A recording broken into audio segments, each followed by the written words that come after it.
ปีกายนี้ได้หลายสุดกระแมน300-400ปีนี้หลังจากใส่ปุ๋ยจานกันหาได้700-800หาก็เริ่มใส่ชุดเดียวทุกอย่างก็สมบูรณ์ขึ้นหลายข้าวขับส่วนเลยปีนี้ปีกายนี้บ่ได้อย่างจักน้อยอย่าง4 เมตรหลังจากใส่ปุ๋ยอาจารย์กันหาใน5 เดือนในสำนึก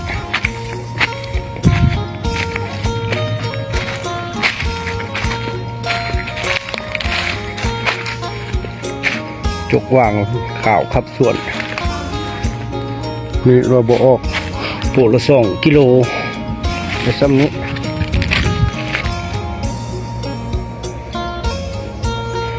ข่าวขับส่วนเลยปีนี้ปีกายนี้บ่ได้อย่างจักน้อย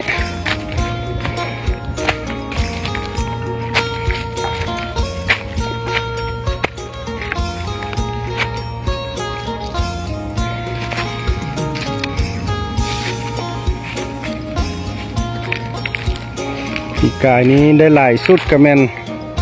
300-400ปีนี้หลังจากใส่ปุ๋ยจานกันหาได้